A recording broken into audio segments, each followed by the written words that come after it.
Versículos mal interpretados, parte 2. Como eu disse no vídeo anterior, existem muitos versículos que são mencionados, divulgados, ensinados na igreja, mas com interpretação longe daquele sentido que realmente tem. Pessoas que interpretam, pessoas que mencionam versículos sem o cuidado de verificar se aquela interpretação está correta.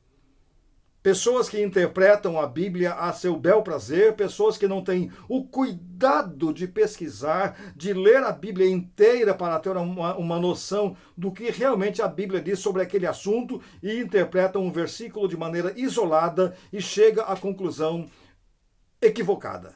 Um dos versículos que as pessoas mencionam, isso que é até lamentável, mas olha, Amós capítulo 8, versículo 11. Ouça este versículo. Eis que vem dias, diz o Senhor, em que enviarei fome sobre a terra, não fome de pão, nem sede de água, mas de ouvir as palavras do Senhor. Olha que versículo. Deus dizendo que vai enviar fome sobre a terra, mas não fome física, fome de ouvir a palavra.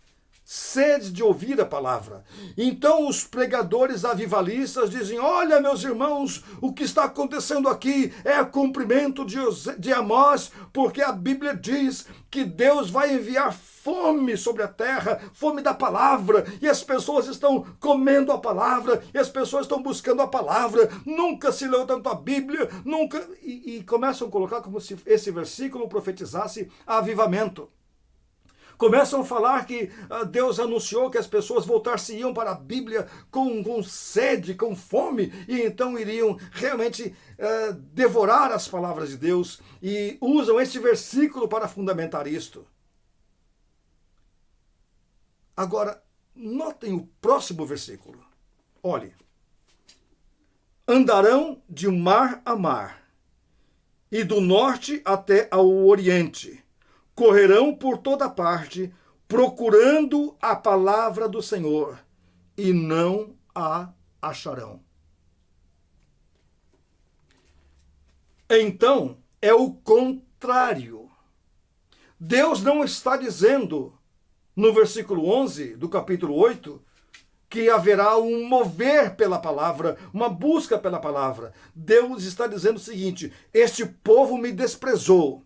Este povo não quis saber de mim. Este povo nunca valorizou a minha palavra. Este povo deixava os profetas falando sozinhos. Este povo negligenciava os ensinos dos levitas, dos sacerdotes, dos mestres da lei. Este povo nunca quis saber das minhas palavras. Pois eu vou fazer o seguinte, eu vou esconder desse povo as minhas palavras. Eles ainda vão buscar, vão querer, mas eu não vou deixar que ela apareça. Ela ficará escondida deles. Já que vocês não valorizam, já que vocês não querem, vocês não a terão. É por isso que Jesus Cristo disse, quem tem ouvidos, ouça.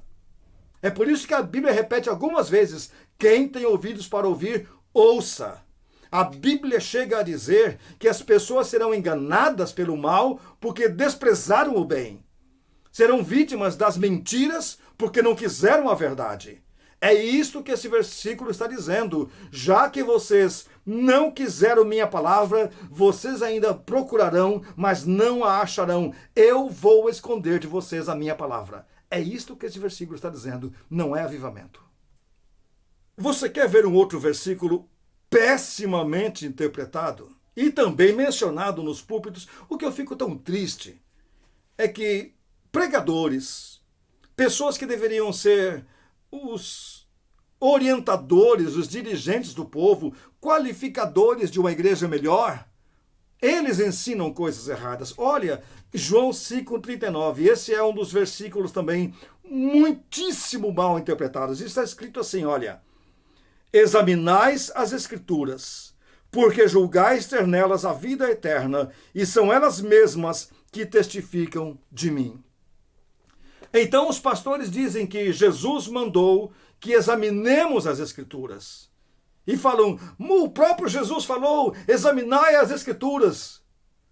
como se Jesus estivesse mandando examinar as Escrituras. Deixe-me dizer o seguinte: Jesus quer que nós examinemos as Escrituras? É claro que quer.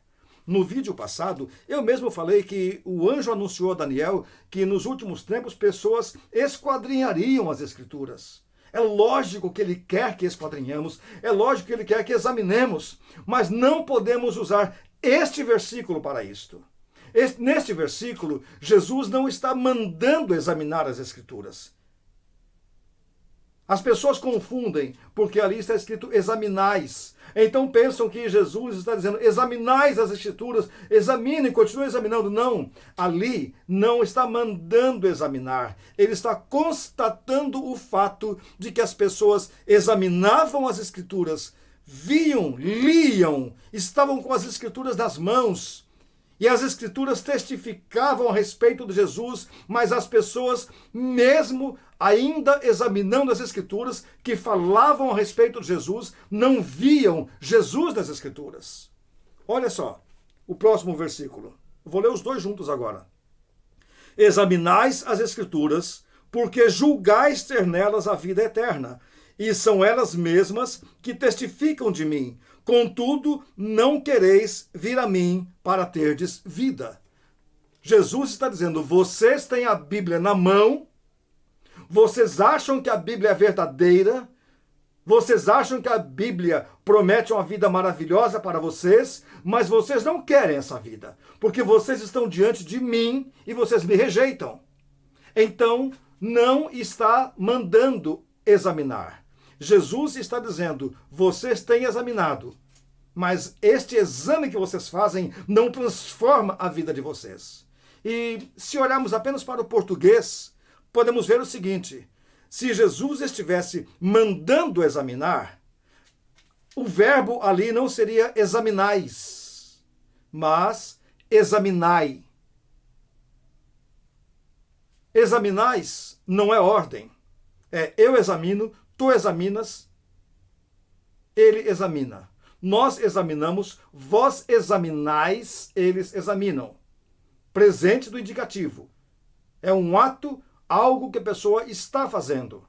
Se fosse uma ordem, não seria examinais, seria examinai. Examinai é imperativo afirmativo. Segunda pessoa do plural. Então, Jesus não está dizendo examinai, está dizendo examinais. Não está mandando examinar, está dizendo vocês examinam. Eu já vi uma ou outra Bíblia que traz examinai, no singular, uma ordem. Mas é uma tradução errada, porque o próximo versículo não permite essa interpretação. Então, mencionar João 5,39 para incentivar as pessoas a ler a Bíblia é usar o argumento certo no versículo errado. É usar o princípio correto no texto errado. Então, se você quer que as pessoas examinem a Bíblia, não use esse texto. Ou use esse texto aplicando-o corretamente. Beleza? De tudo isso que tenho falado, desses textos todos que eu mencionei, existem inúmeros outros, é lógico. Mas a ideia é despertar as pessoas para que estudem mais, que levem mais a sério o ensino e o estudo da palavra de Deus. Eu fui criado em igrejas. Desde pequeninos, todos meus irmãos, todos nós, criados em igreja. Eu tenho o prazer de estar na igreja, eu tenho o prazer de ser a igreja, eu tenho o prazer de saber que desde crianças nós já líamos a Bíblia. E é algo muito gostoso, é algo edificante.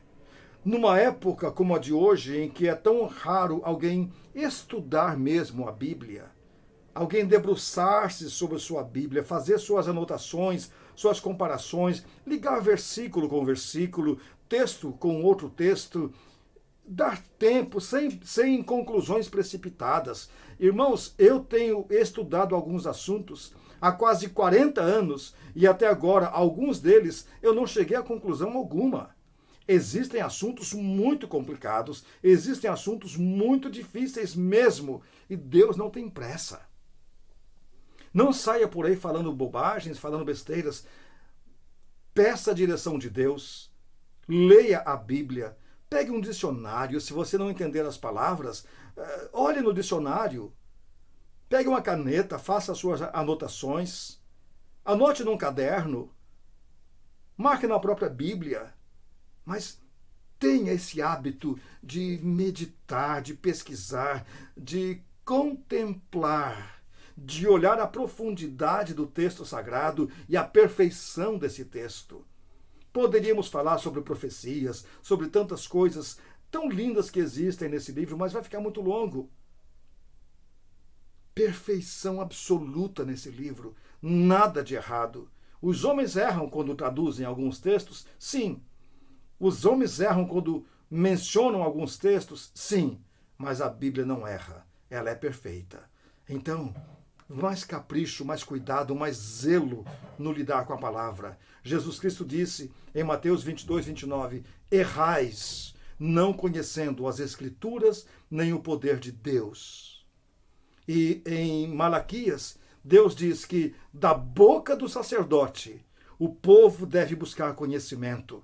Em Oséias, Deus diz, o meu povo está sendo destruído porque lhe falta conhecimento.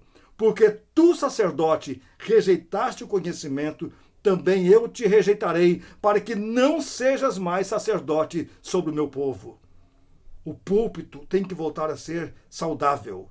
Do púlpito deve jorrar a verdade clara, límpida, transparente, saudável, salutar e que edifica. Os obreiros, os professores de escola dominical, nós os cristãos todos como meros cristãos, devemos ser pessoas que realmente conheçam o livro sagrado.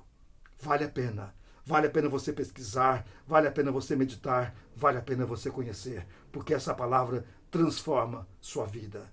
Deus abençoe você, em nome de Jesus.